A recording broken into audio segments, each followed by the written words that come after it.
आप कहते हो कि संसार में आनंद आता है लोगों को, कैसे आता है? जिनको आता है उनको प्रणाम है भैया, हमें अभी बताना कैसे आ रहा है आपको आनंद संसार में। संसार में आप थोड़ी देर के लिए प्रसन्न हो सकते हैं, खुश हो सकते हैं, लेकिन वह खुशी आपकी अनंत काल तक नहीं चलने वाली है। अगर अनंत समय तक सुखी होना चाहते हो, अगर अनंत समय तक आनंदित होना चाहते हो, तो भगवान के चरणों में आना पड़ेगा। मिलता है सच्चा सुख केवल भगवान तुम्हारे चरणों में। अगर ऐसा नहीं होता तो कबीर जी कभी नहीं कहते, कबीरा सब जग निर्धन, धनवंता नहीं कोई, और धनवंता सो ही जानिए जाको राम नाम धन होए। अगर ऐसी बात नहीं होती तो बाबा कबीर क्यों कहते?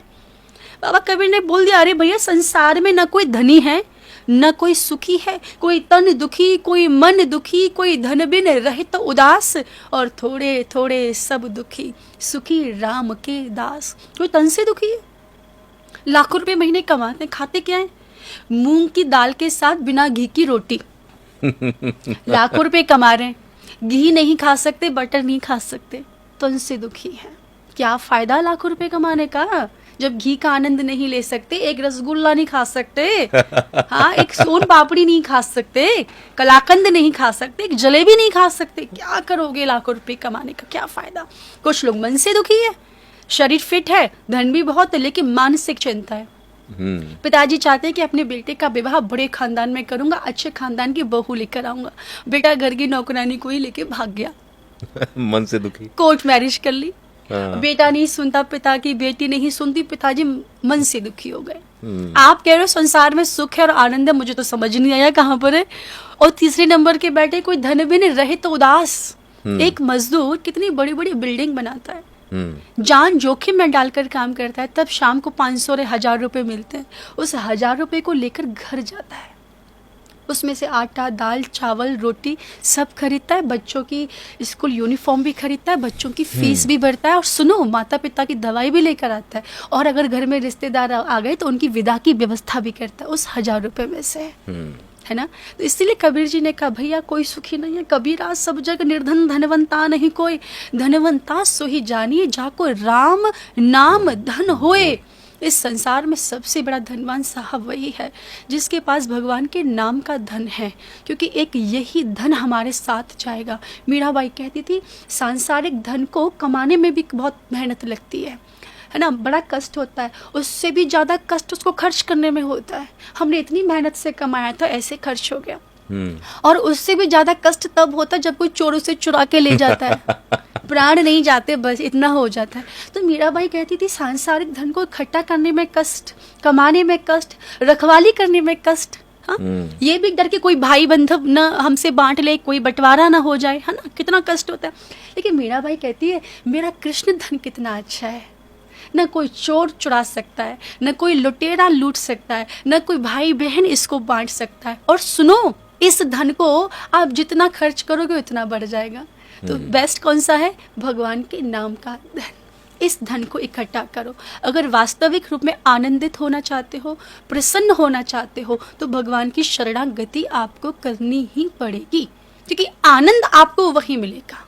अगर आप अनंत समय तक आनंदित रहना चाहते हो तो भगवान के चरणों में आइए। और लोग आते हैं, बड़े बड़े पैसे वाले लोग, बड़े बड़े धनाढ्य लोग आज वृंदावन की परिक्रमा लगा रहे हैं, आज वृंदावन की रज में लेट रहे हैं, और वो कहते हैं कि हमने सब करके देख लिया, लेकिन जो आनंद बिहारी जी के चरणों में आता है वो आनंद कभी डल्लभ के गद्दे पर सोने के बाद भी नहीं आया।